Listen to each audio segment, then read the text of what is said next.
जैसा कि विदित है कि राष्ट्रीय शिक्षा नीति 2020 जो 29 जुलाई 2020 में लागू हुई थी और उसके 3 साल पूरे होने पर बहुत सारे ऐसे कार्यक्रम देश भर में आयोजित किए जा रहे हैं और ये नई शिक्षा नीति शिक्षा के क्षेत्र में बहुत कुछ विकास लेकर आई है और इसके इम्प्लीमेंटेशन होने से शिक्षा जगत में बहुत कुछ जागृति आएगी।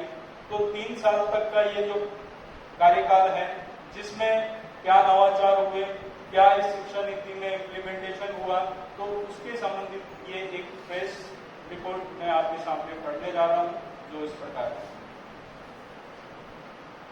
माननीय प्रधानमंत्री श्री नरेंद्र मोदी जी 29 जुलाई 2023 को ITPO प्रगति मैदान नई दिल्ली से दूसरे अखिल भारतीय शिक्षा समागम का उद्घाटन करेंगे जो राष्ट्रीय शिक्षा नीति 2020 की तीसरी वर्षगांठ के उपलक्ष्य में आयोजित की जा रही है। इस 2 दिवसीय कार्यक्रम का आयोजन शिक्षा मंत्रालय और कौशल विकास और उद्यमिता विकास मंत्रालय इसका आयोजन कर रहा है और इस अवसर पर प्रधानमंत्री विभिन्न पहलों की शुरुआत भी करेंगे। NEP का विजन, नई शिक्षा नीति का विजन क्या है? 21वीं सदी की आवश्यकताओं के अनुकूल व्यापक आधारित लचीली बहुविषयक शिक्षा के माध्यम से भारत को एक जीवंत ज्ञान समाज और वैश्विक ज्ञान महाशक्ति में बदलना, प्रत्येक छात्र की अद्वितीय क्षमताओं को सामने लाना, रटने की बजाय क्रिटिकल थिंकिंग को बढ़ावा देना, केवल पढ़ाई के बजाय सीखने पर ध्यान केंद्रित करना, वैज्ञानिक स्वभाव को प्रोत्साहन देना, 21वीं सदी के भारत और आत्मनिर्भर भारत के लिए नीतियां तैयार करना और integration of global with local, ये NEP 2020 का विजन है। इसके साथ ही केंद्रीय विद्यालय में ये नीतियां बहुत पूरी तरीके से इम्प्लीमेंटेड है और इसी तरह से जवाहर नवोदय विद्यालय में भी ये गतिविधियां आयोजित हो रही है। तो इसी की एक पृष्ठभूमि केंद्रीय विद्यालय का इतिहास मैं आपके सामने रखने जा रहा हूं। केंद्रीय विद्यालय की जो योजना है वो नवंबर 1962 में भारत सरकार द्वारा अनुमोदित किया गया था, जो स्थानांतरणीय केंद्रीय सरकारी कर्मचारियों के बच्चों को निर्बाध शिक्षा प्रदान करने के लिए एक योजना थी और उसी के परिणाम स्वरूप केंद्रीय विद्यालय संगठन को भारत सरकार के शिक्षा मंत्रालय के तहत एक स्वायत्त संगठन के रूप में शुरू किया गया। प्रारंभ में 20 रेजिडेंशियल स्कूलों के साथ ये शुरुआत हुई थी, जो शैक्षणिक क्षेत्र 1963 और 64 के दौरान सेंट्रल स्कूल्स जो अभी केंद्रीय विद्यालयों के नाम से जाने जाते हैं की संचालित होने लगे। आज पूरे देश में 1225 केंद्रीय विद्यालय संचालित हो रहे हैं और 3 केंद्रीय विद्यालय विदेशों में काठमांडू, मॉस्को, तेहरान में भी स्थित है। इस प्रकार आज संपूर्ण भारत और विदेशों सहित इनकी संख्या 1253 हो चुकी है, जिसमें 15 लाख से अधिक विद्यार्थी अध्ययनरत हैं। छात्रों के समग्र विकास और विशेष ध्यान देने के साथ केंद्रीय विद्यालय संगठन ने निम्नलिखित बिंदुओं पर जोर देना सुनिश्चित किया है। सभी केंद्रीय विद्यालय प्रयोगशाला, कंप्यूटर, इंटरनेट कनेक्टिविटी के साथ अपने स्वयं के स्थायी भवनों में अपेक्षित बुनियादी ढांचे के रूप में कार्यरत है। शिक्षा का अधिकार अधिनियम RTE 2009 के तहत संवैधानिक आदेशों के अनुसार SC, ST और OBC के आरक्षण प्रदान किए जाते हैं। दिव्यांग छात्रों के लिए भी विशेष आरक्षण उपलब्ध है। एक भारत श्रेष्ठ भारत और विभिन्न ओलंपियाड के हिस्से के रूप में भी योग, खेल, विज्ञान प्रदर्शनी, बाल विज्ञान कांग्रेस, सामाजिक विज्ञान प्रदर्शनी एवं विभिन्न कार्यक्रमों का आयोजन किया जाता है। छात्र विनिमय कार्यक्रम, NCC इकाइयां और स्काउट एंड गाइड के माध्यम से छात्रों को विभिन्न अनुभव प्रदान किए जाते हैं। बहुउद्देशीय दैनिक प्रार्थना, योग और विभिन्न भाषाओं के गीतों के समय समय पर सामुदायिक गायन के साथ छात्रों को भारतीयता को बढ़ावा देने का प्रयास भी किया जाता है। केंद्रीय विद्यालय संगठन कार्यशालाओं और सेवाकालीन प्रशिक्षण के माध्यम से शिक्षकों के प्रशिक्षण पर विभिन्न पहलों के माध्यम से शिक्षा की गुणवत्ता में भी सुधार करने को ध्यान केंद्रित करता है। हाल ही के वर्षों में केवीएस ने पूरे देश में प्रवेश के लिए ऑनलाइन प्रवेश प्रणाली, फीस का ई-संग्रहण, ऑनलाइन ट्रांसफर पोर्टल, जेम के माध्यम से वस्तुओं का सेवाओं का खरीद और ऐसी कई प्रशासनिक और परिचालन प्रक्रियाओं के सुधार के लिए प्रौद्योगिकी के उपयोग को बढ़ावा दिया है। केवीएस में एनईपी 2020 का कार्यान्वयन, केवीएस इसमें सक्रिय भूमिका अपनी निभा रहा है और इसमें सर्वप्रथम प्रवेश की आयु का पुनरावलोकन किया गया है। एनईपी शिक्षा शास्त्र और पाठ्यक्रम संबंधी आवश्यकताओं के आधार पर शिक्षण चरणों को 5+3+3+4 डिजाइन में पुनर्गठित करने की बात करता है। यानी फाउंडेशनल स्टेज के 5 साल कक्षा दूसरी तक, प्रारंभिक चरण के 3 साल कक्षा 3 से 5 तक, मध्य चरण में 3 साल कक्षा 6 से 8 तक और माध्यमिक चरण के 4 साल कक्षा 9 से 12 तक निर्धारित किए गए हैं, जिसमें एनईपी 2020 की सिफारिशों के अनुसार सभी केंद्रीय विद्यालयों में शैक्षणिक सत्र 2022-23 से कक्षाएं 1 में प्रवेश की आयु 6 से 8 कर दी गई है और बाकी की कक्षाओं में इसी के अनुरूप प्रवेश दिए जाते हैं। दूसरा पहल है निपुण पहल। निपुण भारत समझ और संख्यात्मक के साथ पढ़ने में दक्षता के लिए राष्ट्रीय पहल है। छात्रों की प्रगति पर इस पर नजर रखी जाती है।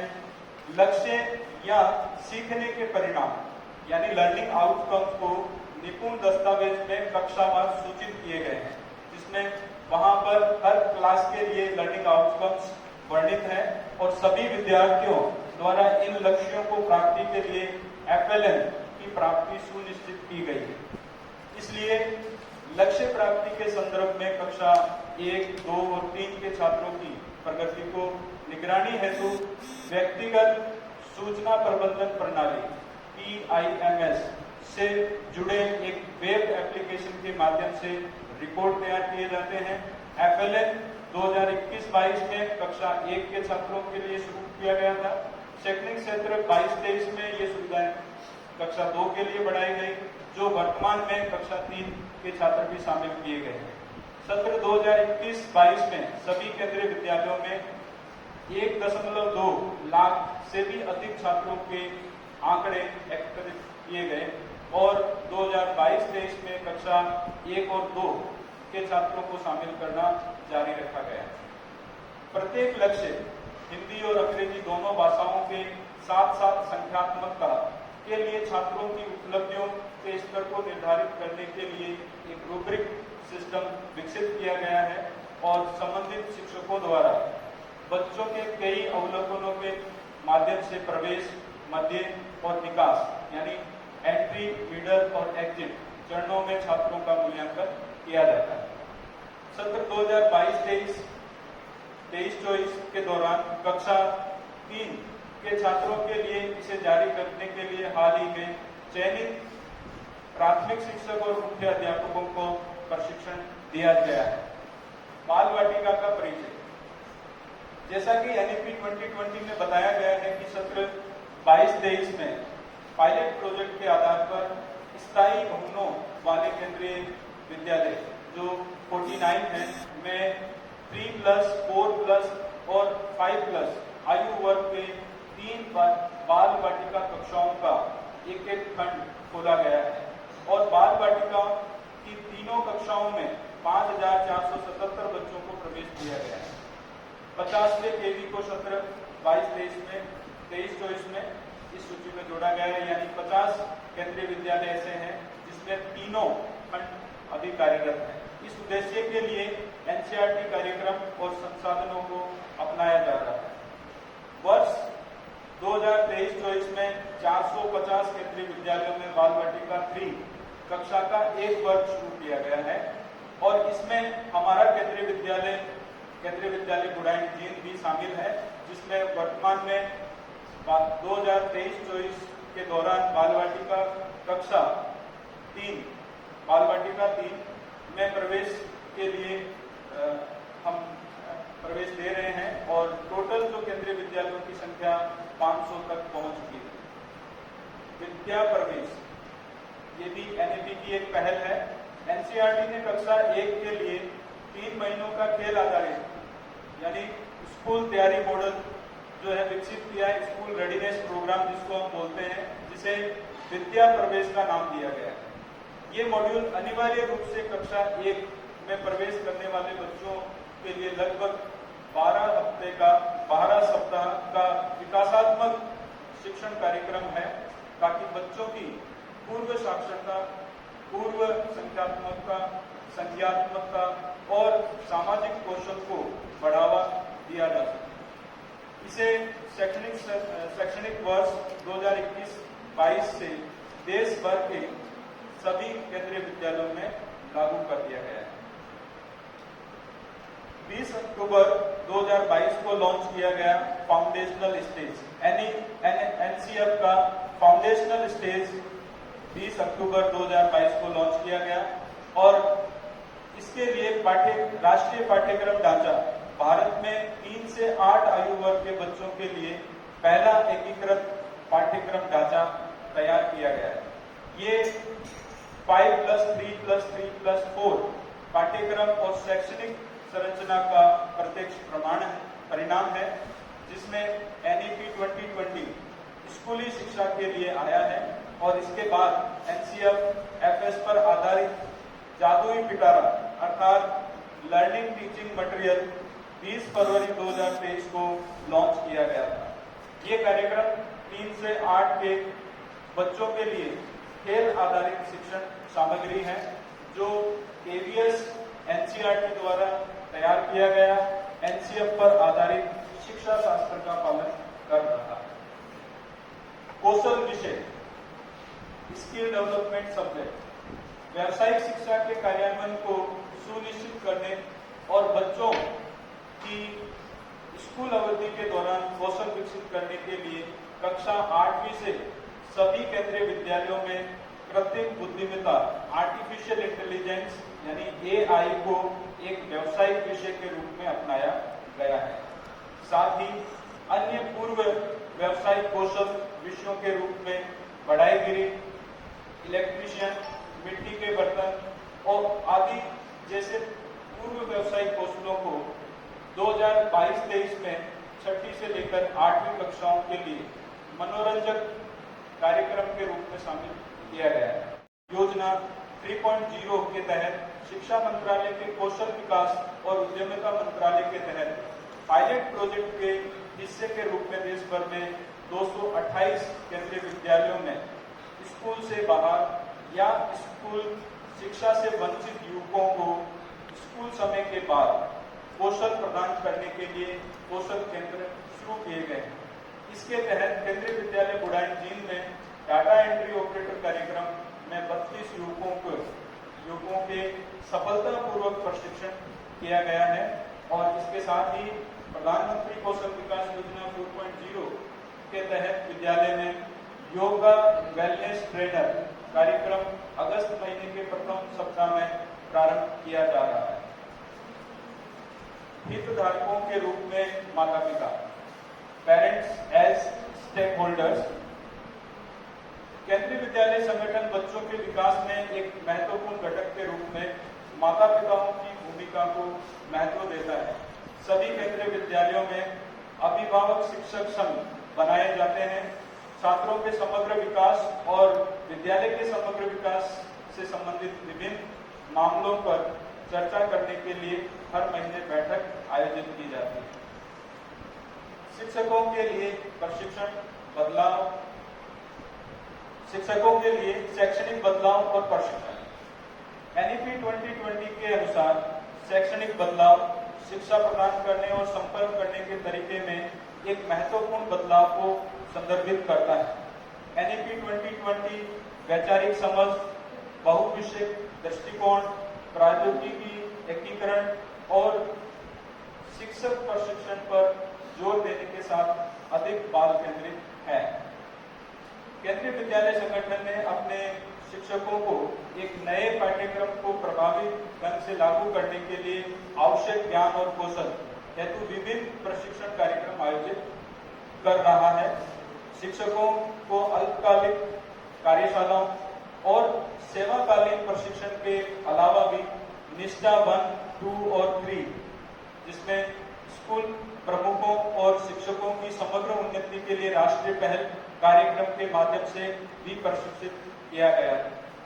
ये प्रशिक्षण कार्यक्रम मूलभूत साक्षरता और संख्यात्मकता, FLN, शिक्षा शास्त्र, मूल्यांकन और शिक्षण में प्रौद्योगिकी के उपयोग जैसे क्षेत्रों पर ध्यान केंद्रित करते हैं। प्राथमिक कक्षाओं में आनंदपूर्ण शिक्षा सुनिश्चित करने के लिए विशेष रूप से प्राथमिक शिक्षकों के लिए खिलौना आधारित शिक्षा शास्त्र, टॉय बेस्ड पेडागोगी पर प्रशिक्षण आयोजित किया गया है। विद्यांजलि पोर्टल, विद्यांजलि समुदाय स्वयं सेवक प्रबंधन कार्यक्रम का समर्थन करता है, जिसके माध्यम से समुदाय स्वयं सेवक अपने ज्ञान और कौशल को साझा करने के साथ साथ संपत्ति, सामग्री, उपकरण के रूप में योगदान करने के लिए अपनी पसंद के स्कूलों के साथ बातचीत करते हैं और उनसे सीधे जुड़ते हैं। सभी 1253 केंद्रीय विद्यालय विद्यांजलि पोर्टल से जुड़े हुए हैं और उनसे लाभान्वित हो रहे हैं। केंद्रीय विद्यालय संगठन के विभिन्न क्षेत्रों द्वारा विद्यांजलि पोर्टल विभिन्न गतिविधियों का प्रतिनिधित्व किया जा रहा है, जो इस प्रकार है। और गुड़गांव रीजन जो हमारा संभाग है और उसमें करियर काउंसलिंग के लिए छात्रों को सलाह देने के लिए इस पर कुछ कार्यक्रम आयोजित किए गए, जिसमें 500 से अधिक लाभार्थी विद्यार्थी जो है इससे लाभान्वित हुए हैं। पीएम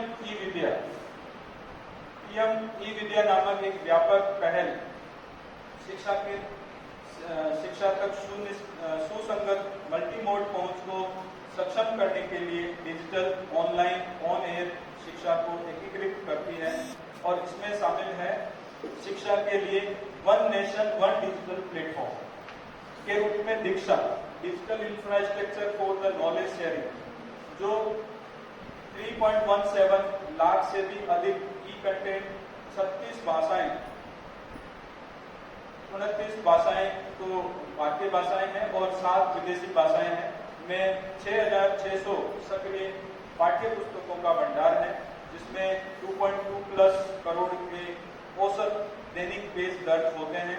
और ये भारत सरकार द्वारा पहचाने गए 5 डिजिटल सार्वजनिक संसाधनों में से एक है।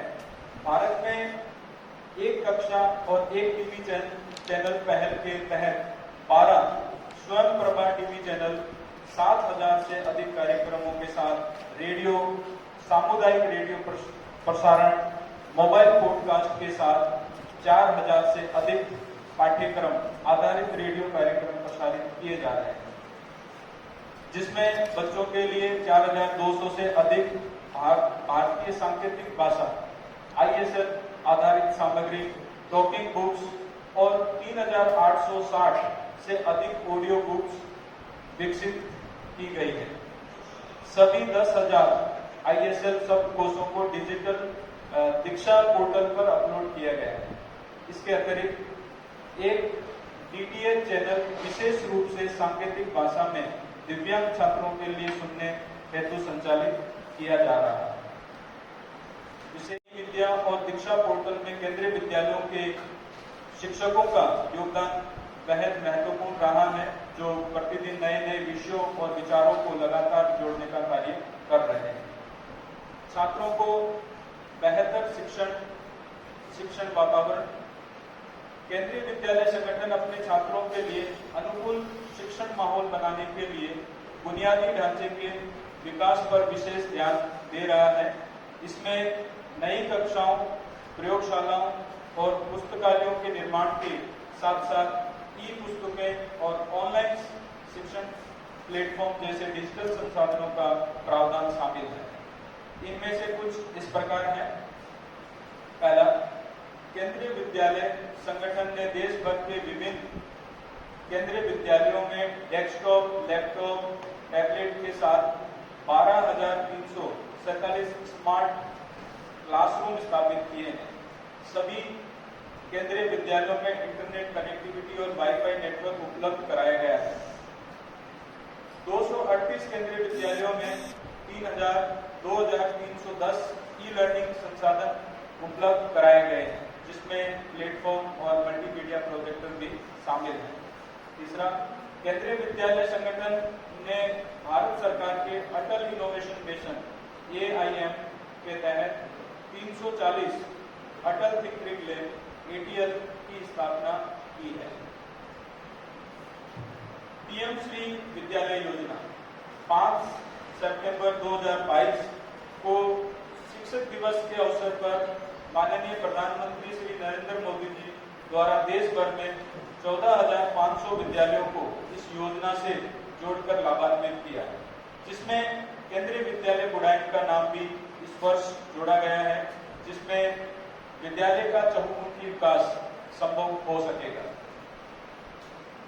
तो मुझे आशा है कि आप सभी राष्ट्रीय शिक्षा नीति 2020 के इस तीसरे वर्षगांठ जश्न कार्यक्रम में जो प्रस्तुत शैक्षणिक नवाचार से लाभान्वित हुए होंगे और आप सबका यहाँ पर पधारने पर और स्पेशली मीडिया कर्मी का यहाँ पर मैं विशेष रूप से धन्यवाद देता हूँ कि आपने ये समय निकाला और इस नवाचार राष्ट्रीय शिक्षा नीति के तीसरे वर्षगांठ के प्रेस कॉन्फ्रेंस में आप शामिल हुए, तो आपका बहुत बहुत धन्यवाद।